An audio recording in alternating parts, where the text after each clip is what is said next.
you've been sent for the heavens because the sun's just gleaming in behind you. Ah, welcome to BookTube with Amy. Don't use that. Alright. Hi and welcome back to BookTube with Amy. Today we are doing another author interview, so if you would just like to introduce yourself and your book, which I've taken the liberty of getting off the shelf for you. Thank you. I'm Simon.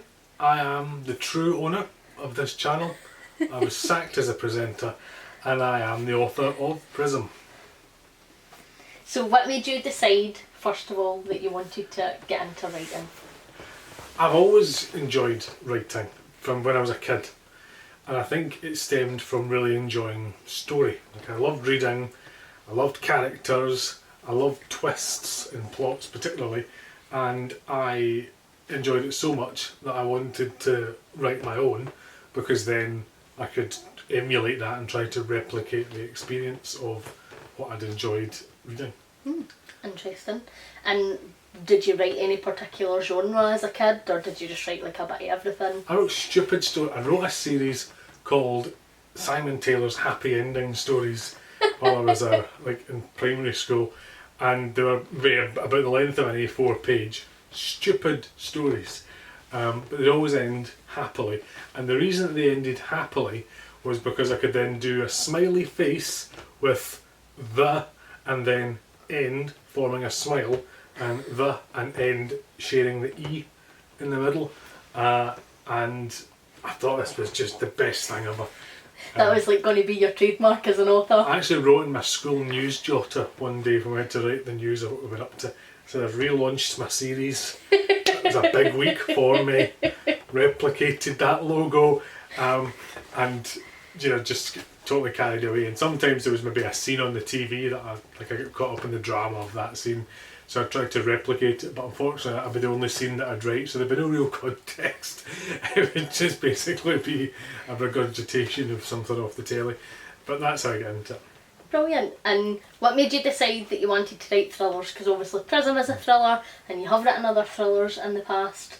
Just because they were sorts of books I was reading. Really, it wasn't a conscious decision, it's just that's the sort of story that interested me. I think, for example, although I wrote a fantasy, I think to write fantasy well, you've got to really, really be into fantasy. There are so many expectations an audience has in terms of how you set it up, that I don't feel I know enough about the genre to do a convincing job of it, which is apparent in my effort. And thrillers, I just really enjoy reading them. So again, like I say, when I wanted to emulate that sort of thing, that was the sort of story, and those were the sort of plot ideas that just kind of naturally came to my mind. Do you think you would ever write for any other genres, or do you think like thrillers are just your sweet spot? I would. I think as my reading tastes change, if I was to write again, then I would probably follow that. So I still read a lot of thrillers, but I've been reading more literary fiction, where it's just about characters rather than about twists and people getting bumped off. And so I would probably do the same if I was to keep writing and just follow my interests. Sounds good. I think you would write quite an interesting literary fiction, to be honest. I just think I think that you would write like the sort of a quirky character literary fiction. I could definitely see you absolutely storming that sort of like Jonas Jonasson type. I think that would be quite funny. Yeah, that would definitely be tongue firmly in cheek. I'd enjoy that sort of thing. I could totally see that for you. Are there any authors that you take inspiration from when it comes to you and your writing? See now, this is dangerous because there's a particular author that I really like who was very successful, is very successful, and for a good decade after their most successful book, every book was compared to that. Perfect for fans of, if you've read this, you'll love that. And almost without exception, they didn't meet up. And it became actually really quite annoying after so many years to see this. I was like, if we're still trying to compare everything to this, and we haven't really managed to achieve much more. So I don't want to say Gillian Flynn, because I don't want to compare myself to Gillian Flynn. I wouldn't win in that comparison. But Gone Girl is one of my favourite books of all time, and what I really like about it is her willingness to break the rules and challenge your expectations. The twists in it I just thought were not twists that I'd seen done before. So I really like that sort of happy to write characters who are universally, the whole cast, every one of them is flawed. You don't really want to root for any of them, but you're interested in the story. But there's others as well, like Mark Z. Danielowski. Like, I would never be able to write the sort of work that he does. But again, I love the fact that he questions the whole concept of what a book is and what a book should be and what the rules are. And that's one of the first books we spoke about when we met, because not many people I know have read him. But so to find someone else that read him was pretty we were cool. like proper geeking out. But I like that he just doesn't conform to any of the rules. He's completely, you know, whatever. And I guess the other writer that I would probably mention as being influential is Ted Dekker, who is a Christian writer. He writes Christian thrillers, which you might think is a bit of an oxymoron, but they're thriller style books, but they are inspired by sort of themes or themes really from the Bible or certain scriptures and things like that. So people getting crucified. I don't want to give you any spoilers. But it was just the fact that he took an aspect of his faith, and where you might think, if you think about somebody who's written a book inspired by the Bible, you might immediately think of C.S. Lewis, Tolkien, you know, all the kind of fantasy writers who are well known for using allegories. And he didn't. He wrote thriller books. He wrote fantasy as well, actually. But it was his thrillers that I really enjoyed. 3 in particular being another one that I just thought it was clever writing, and he managed to do it in a way where he also managed to you know, explore his own faith a bit as well. And I hadn't seen it done in a thriller concept before. No, that is fair, because I think it's almost easier to draw for the fantasy elements as opposed to try and put it into any other genre. Arguably, maybe horror, with some of the stuff. But no, that is interesting. There's a Ted Dekker, and I can't remember what one it is that I've got on my list. House. It is. Frank Peretti. It's House. Yeah, that is a horror-y one more than a thriller. I mean, the Bible is very versatile. It could lend itself to almost any genre. I mean, 50 Shades of Solomon. We're all waiting for. That's us cancelled. Thanks for that. So talk to me a wee bit about your writing process then, because I know it's different for every author. So do you like have a character that jumps into your head, or like is it a certain situation that jumps into your head and then you work back for that, or like how does it work for you? So I guess that's evolved a bit as well. You know, with Prism, there were certain plot twists that came to me, and I would think that's a really clever idea. And then I'd work back and try to figure out how you could get to that. Do you know, I always thought it was genius authors who could take plot threads and then suddenly tie them together at the end. I was much older than I should admit before I realised that was probably their starting point, and it seeded things on purpose rather than having a light bulb moment. So I would kind of work out the general plot.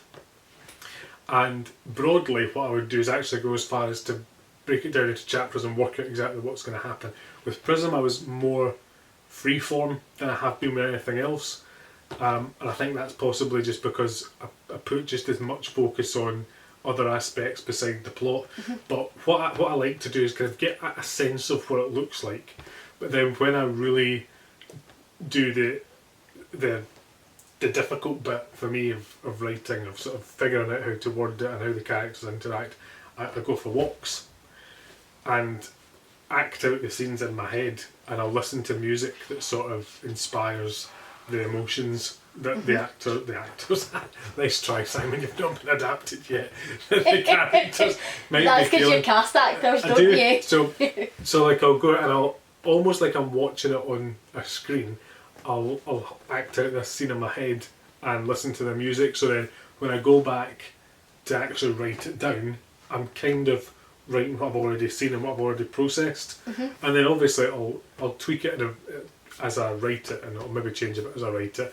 And then when I review it, I'll tweak it again.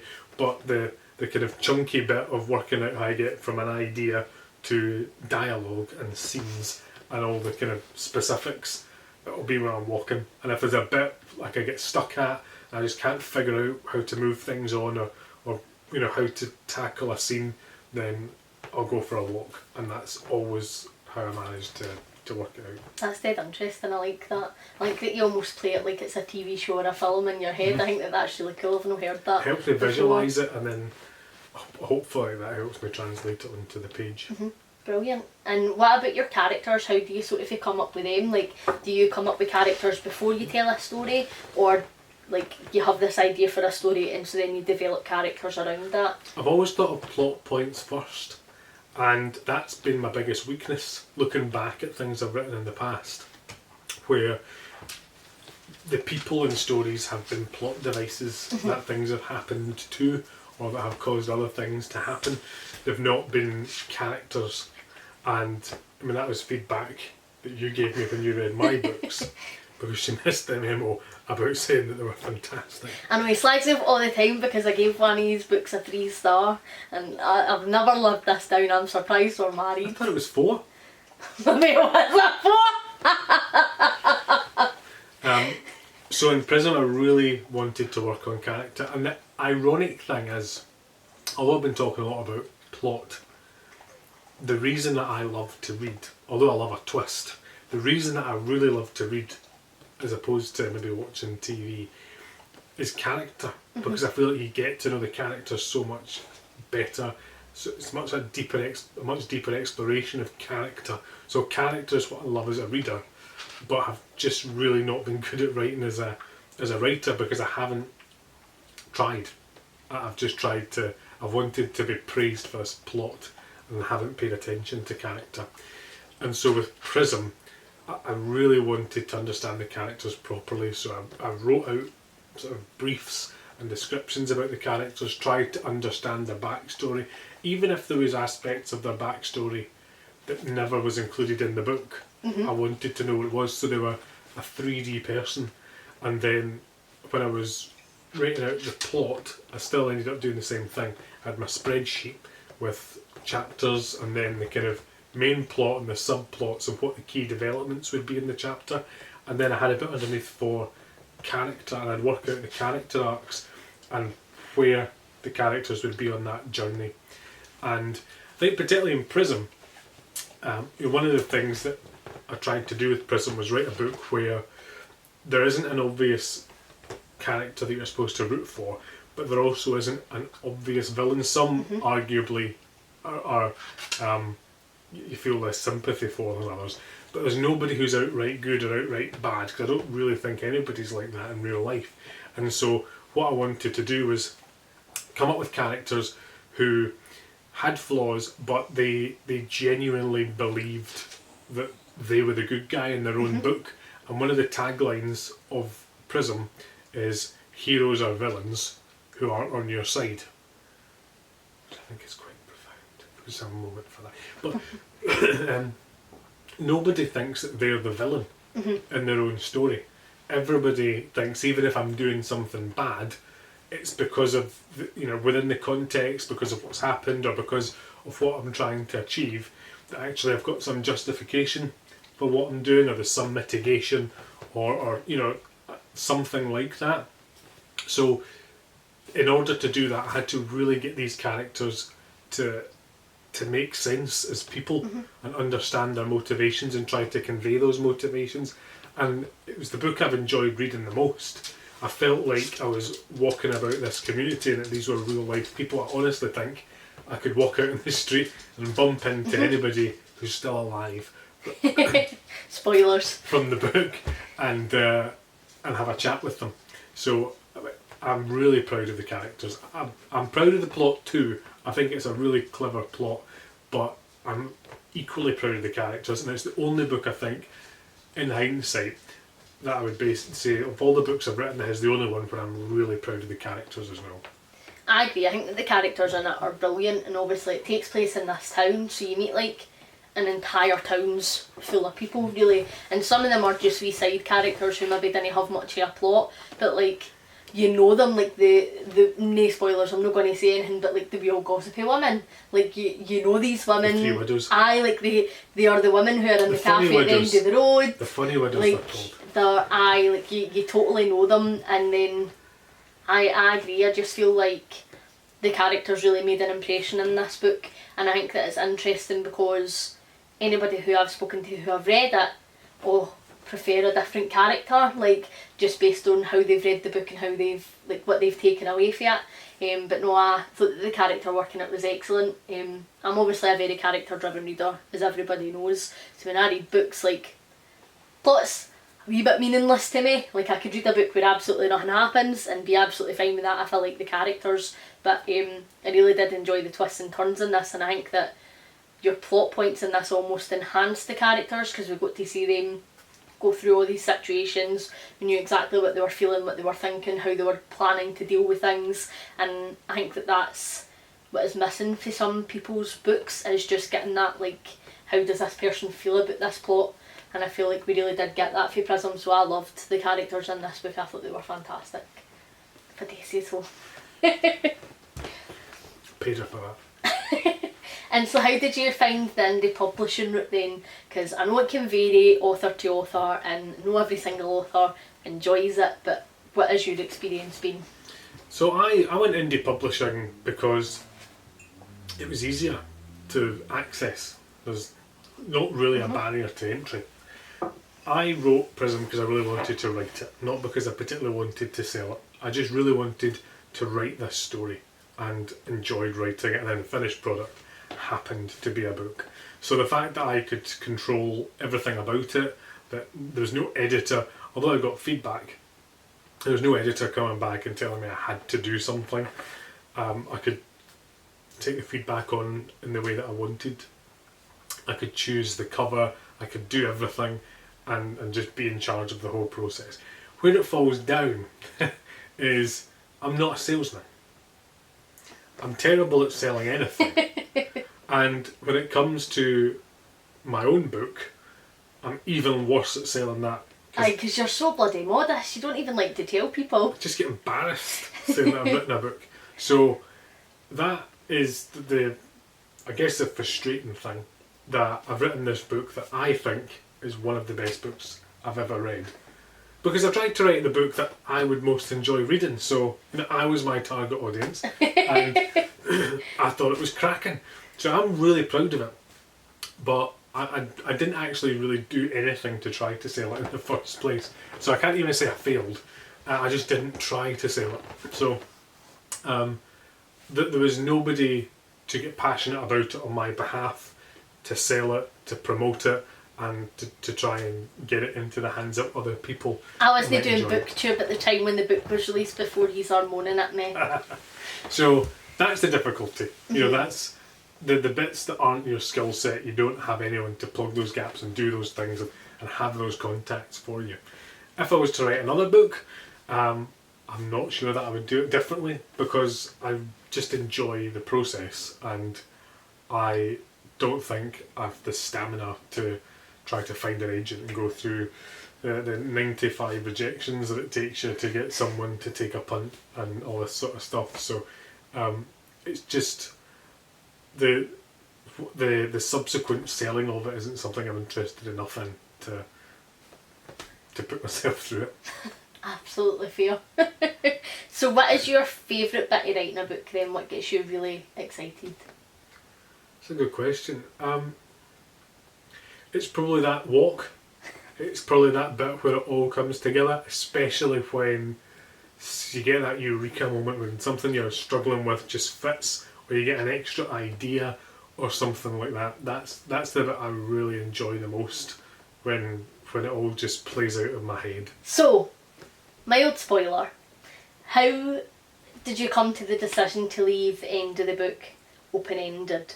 because that can be quite controversial. Some people love it, some people hate it, a bit like Marmite. So it made you decide, like, this is the route for me. I knew quite early on that the ending had to be what the ending is. I actually don't think it is open-ended. I mean, I'd say about 95% of the plot, 99% of the plot is resolved very clearly. I'd agree with that, to be fair. Where the vast majority of the main characters end up is also quite clear. So I don't think it's that open. There's a bit where the ending is implied rather than explicitly stated, and it's the only possible ending for the book because, like I said before, all of the characters have got their own justifications and their own perspective on what is right and what needs to happen, and so I wrote the ending the way that I did because it was the only way to respect the reader and the view that they will have formed by this point. Because if I was to do anything other than what I did, I would be enforcing my views on the reader, which I don't think is right. So I think although it's not open-ended, I think it's relatively clear in how it's resolved. But the bit that is written, the bit you're talking about, the way I've written that, I think I had no alternative but to allow the reader to come to their own conclusion about what that meant. I suppose that makes sense, because then if you picked an ending, you're essentially saying this person was in the right all along and that person was in the wrong, whereas that's not the case. Like, these two people equally believe that they're in the right for different reasons. So no, that absolutely makes sense. That's fair. And any time I speak to somebody who's read the book, I love to ask them the same two questions. Ask them, whose side were you on? And then ask them what they thought happened with this last decision that one of the characters had to make. And there's always a correlation between the two. Always. I know. And it fascinates me because these people have read the exact same book and they will say something different about whose side they were on and why. And some people will be on somebody's side and some people will just be, I definitely wasn't on their side. and then I was definitely on somebody's side, let me tell you. What they thought at the end, that final decision, what they thought that would be, always you could see how, what their view was of the characters and how that kind of led to what they think happened in this particular part. It's just fascinating, and I think it would be such a lesser, poorer book not to have had that, and I love it. So if anyone does read it, I would love to know your answers to those two questions because I find it so fascinating. It's really interesting because, like you say, everybody's reading the same work and you just created these characters, but people are perceiving them in different ways, and that could be based on their personal experiences, so they're relating to a character more than another, like for good or for better, for worse. Like, it's cool. It's an experience. Do you have a favourite character that you have written? Doesn't need to be just a Prism, can be across your entire writing career. Like I say, I've not been very good at writing characters. I like the funny widows that you mentioned. The other character is Connie, who appeared in one of my earlier books and wasn't really part of the plot at all, which is interesting. Possibly that's why I put more effort into her character, because she was just a character. But she appears in Prism as well, and it's implied that it's the same person. It's obviously the same person. And I just really enjoyed her, and I enjoyed it because she's based on Wanda Sykes, the actress, who's hilarious. So I can't really take any credit for the character at all. All I can say is that Wanda Sykes is a very good actress. That's fair. I really love Susan. She's one of my favourite characters that you've ever written. I think that for the short amount of time she's in Prism, she's just so complex. Like, you can just totally put yourself in her shoes and you just learn so much of her. Like, just for her wee chapters. I really love Susan as a character. I just think having her in Prism was absolutely genius. I enjoyed the Susan character. So we meet her about halfway through the book.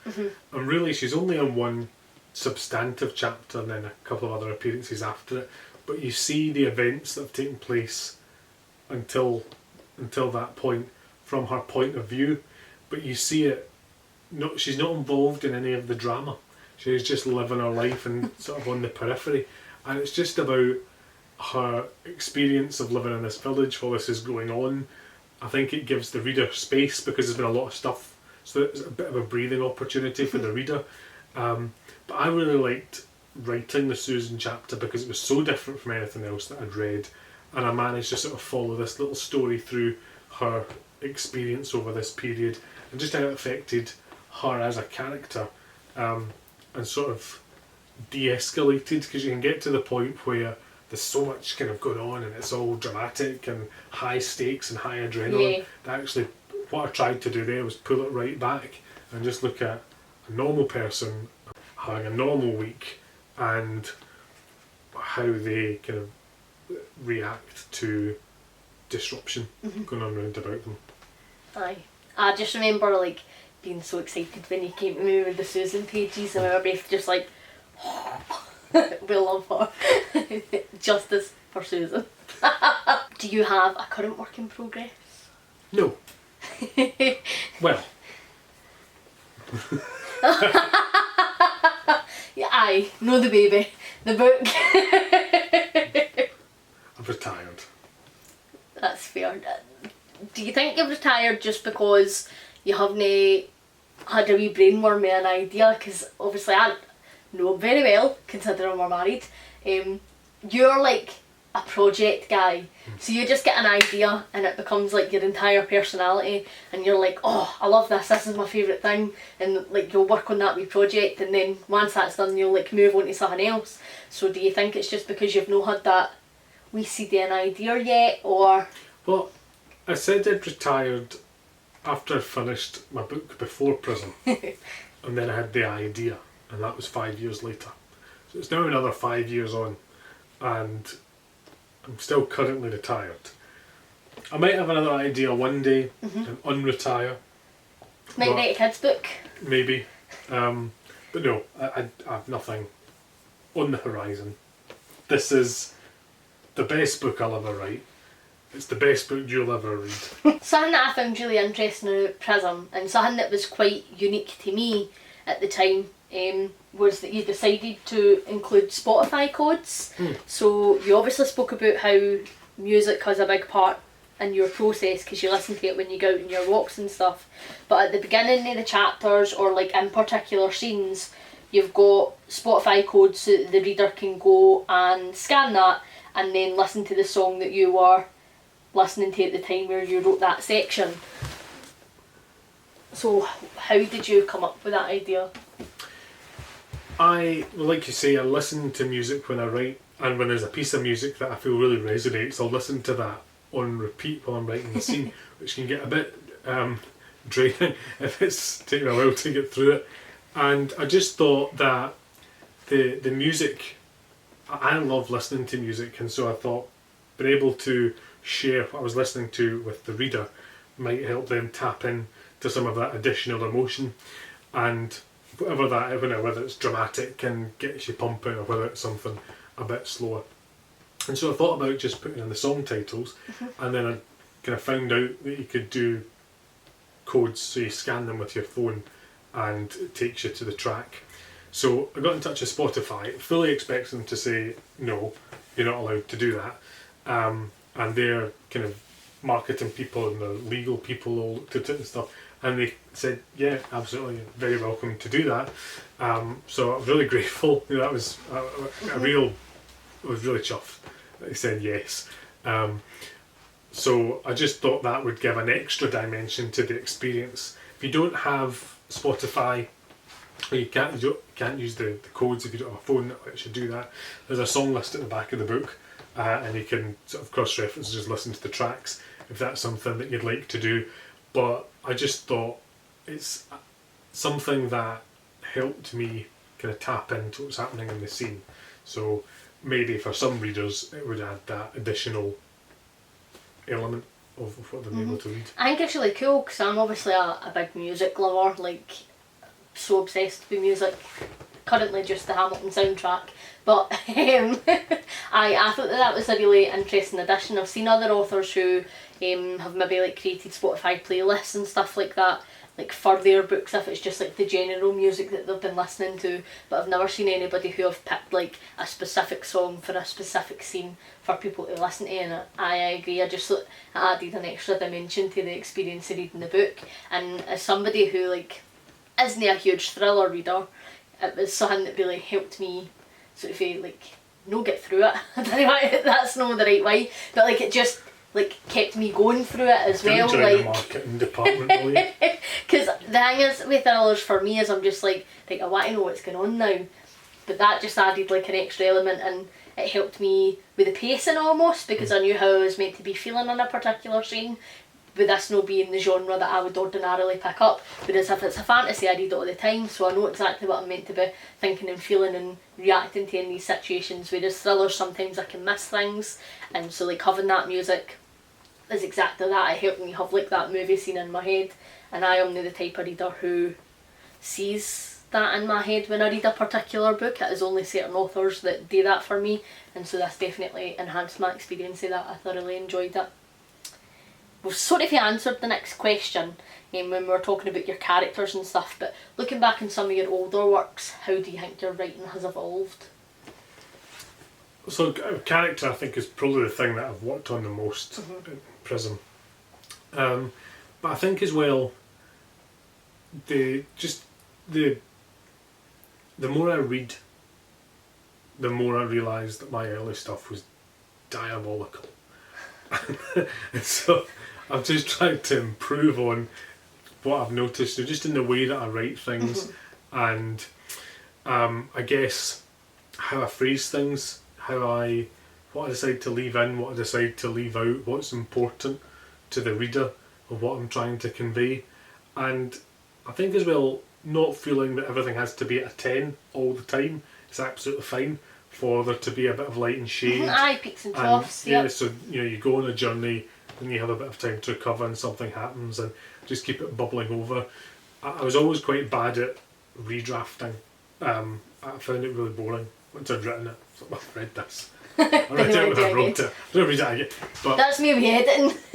But I've come to understand that it's so important to appreciate the flow and where things are at, and you can show more than you can tell, and you can imply things, and for example, there may be an expression on somebody's face that I would have felt you have to describe exactly what that expression's like, and actually it's fine to just say that they had an expression which conveyed whatever, and maybe not every reader will think of the same expression, but it doesn't really matter, because what matters is what's being conveyed. So actually we can cut out quite a lot of unnecessary twaddle by just focusing on the things that are actually pertinent to the scene.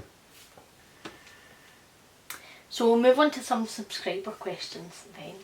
Yes, this is the Indie August musical episode. No, it definitely is not.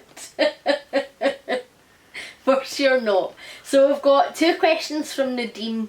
So first of all, is it necessary to have murder to write a thriller? Because every time I read a thriller, I see a murder scene. Good question, Nadine. No, I don't think it is necessary. There are definitely thrillers without murder. If you Google thriller without murder, you will find admittedly a very short but definitely existent collection. I think the reason there often is murder is because the whole point of a thriller is building tension, and you want high stakes. If you do a thriller, you could write a very good thriller about somebody who's trying to cook dinner to impress somebody, for example.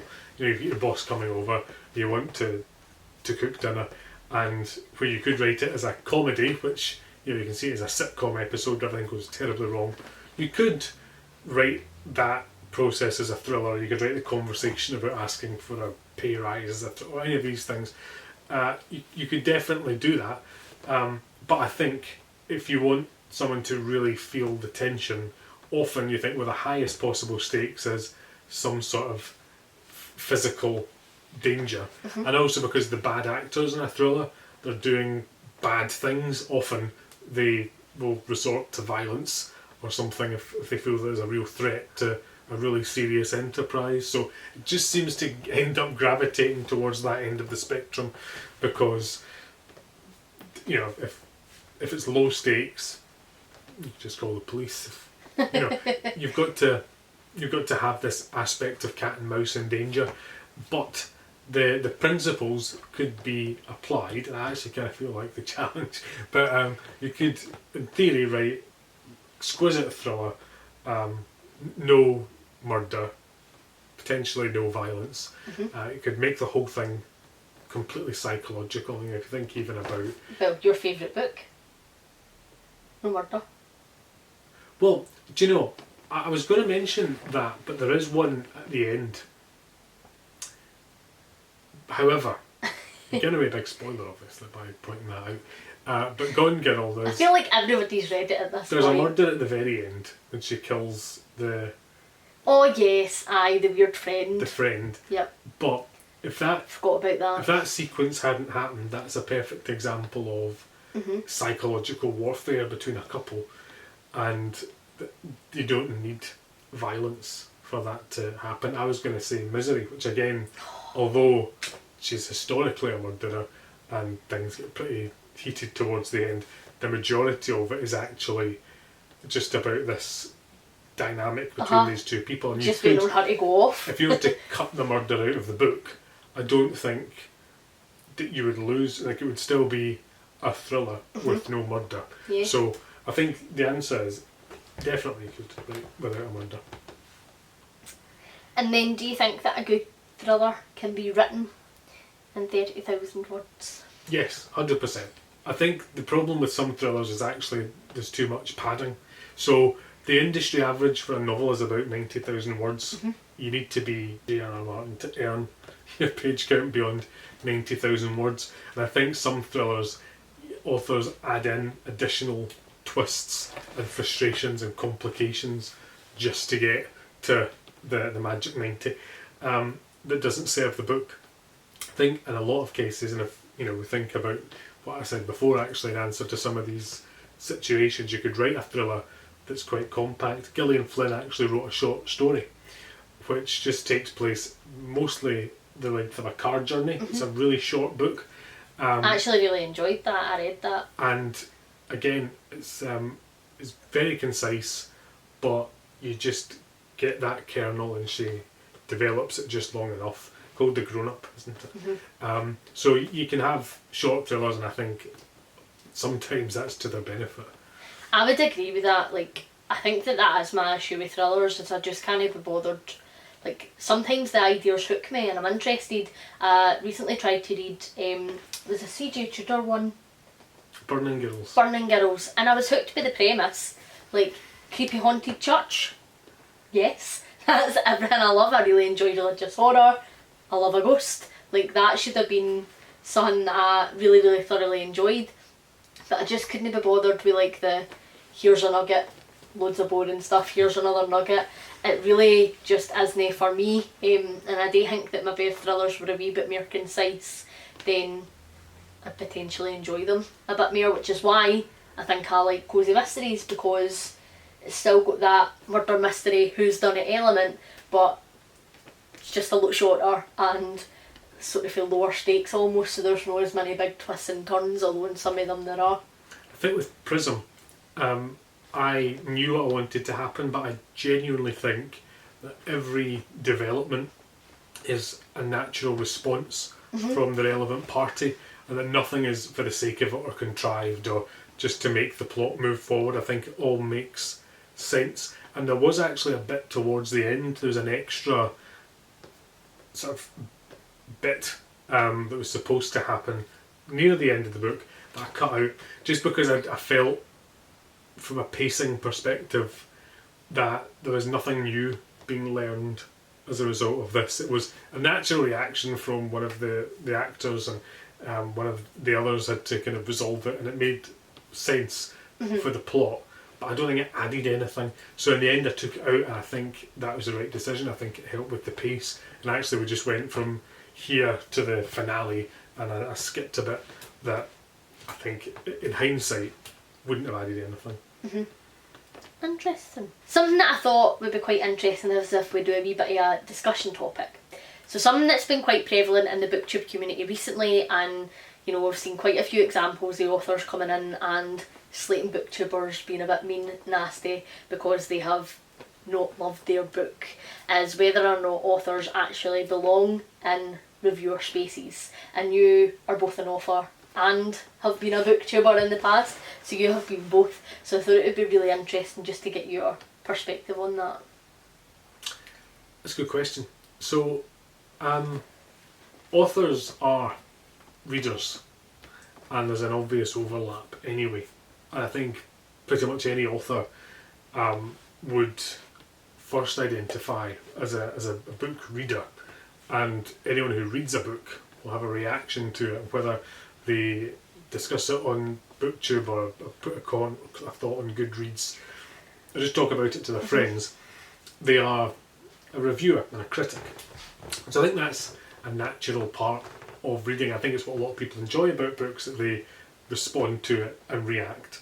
So that's important. We can't exclude authors because they are part of that community and fill that role as well.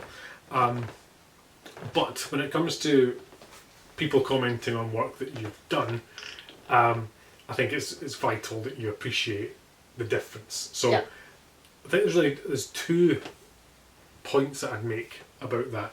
And the first is how you respond to criticism of your work, which I have had very little criticism of my work. Very few people have disliked anything I've written, because very few people have read it.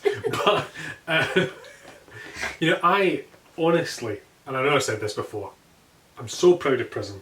It is genuinely one of my favourite books. If I could only read a handful of books again for the rest of my life, Prism would be one of them. I'm so proud of it. But I appreciate that some people will read it and not enjoy it, and that's absolutely fine. There was somebody who, while I was on BookTube, was commenting a little bit, and they didn't enjoy it as much as I thought, frankly, they should. But I just had to take it graciously and thank them for their feedback. Because ultimately, it's if people are hating your book, they've got to have read it, and so they are supporting you by getting involved and engaging with your work, even if it wasn't to their taste. So actually, you should be grateful to these people who have given you a shot, even if they haven't enjoyed it. And I think you've just got to take it on the chin. People won't enjoy it, and that's okay. And that just means I'm not the type of author that this person's going to enjoy. It doesn't mean I've done something wrong. It doesn't mean I'm going to change anything. I would continue, if I was going to write another book, I'd continue to write books that I would enjoy reading because I'm my target audience, and that's fine. And so it's absolutely fine for other people not to enjoy it, and you just don't have to take it personally. However, the second point that I would make is reviewers should review the author's work and not the author's character. And I think that is where sometimes we've seen a little bit of tension, where people have made personal attacks on authors or views the authors hold. And I think in that scenario, if you're making a personal attack on a person, then they have the right to defend their character and defend themselves, because at this stage you're not a reader criticising an author in a reviewer space.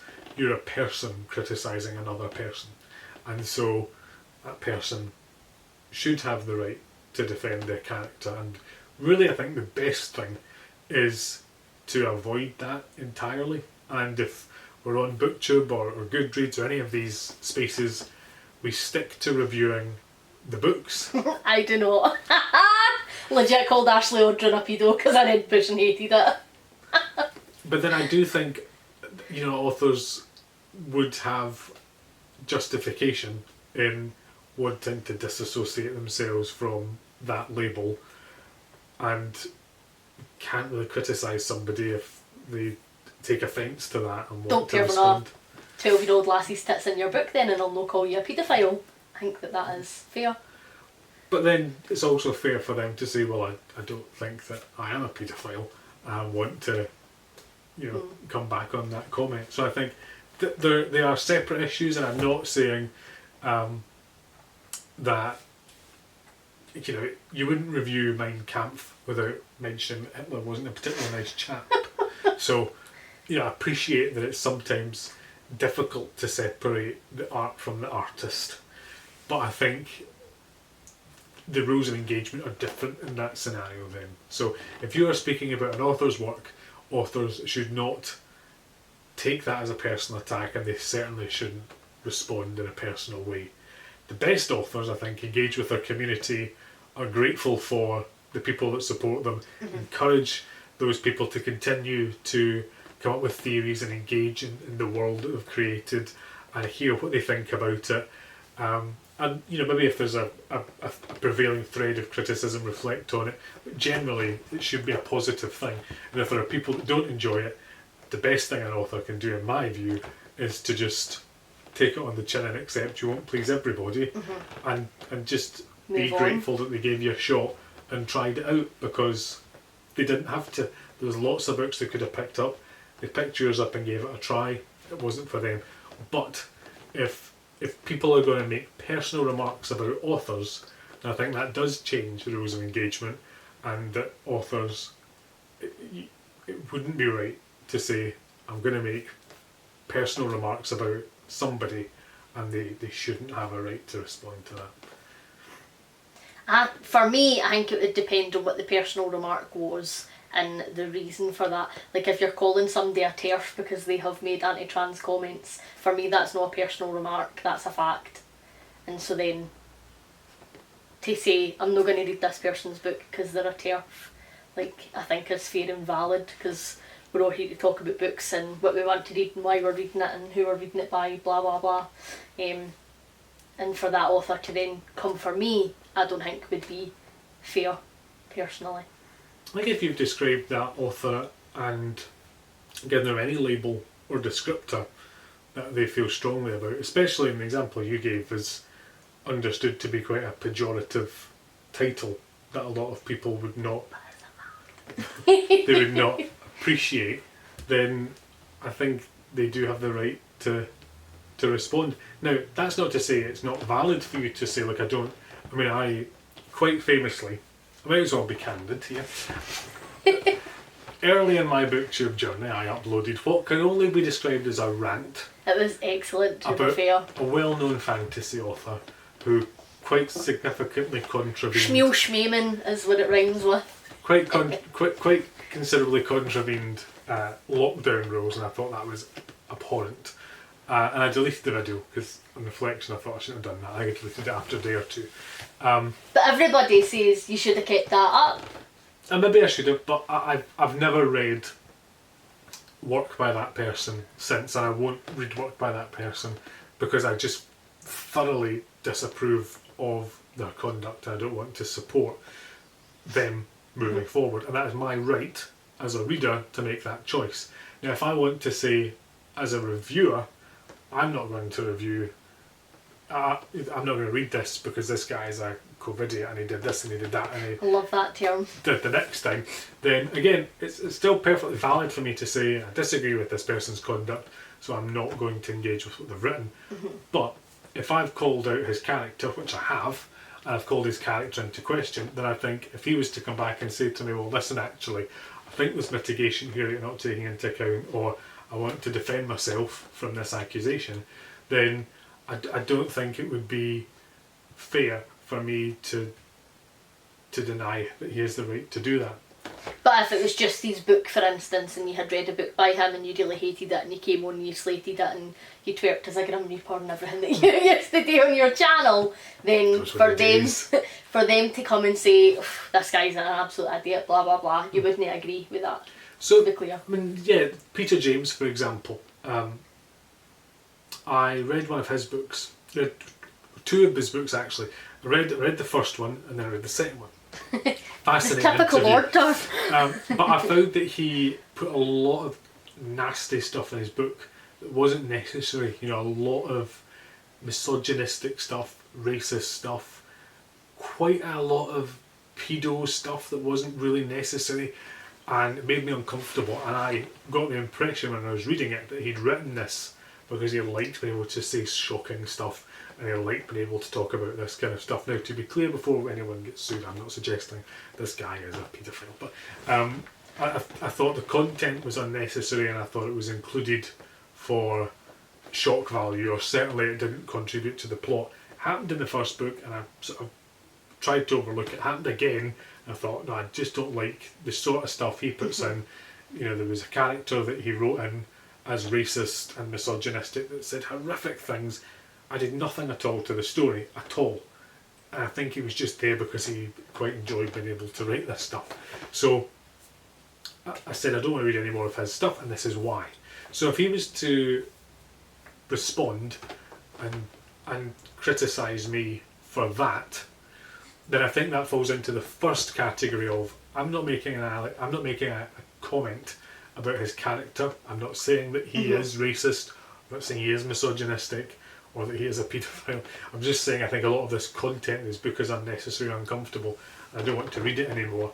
I think that is valid critique of the book, and I don't think an author in that scenario would be justified to come back at me personally.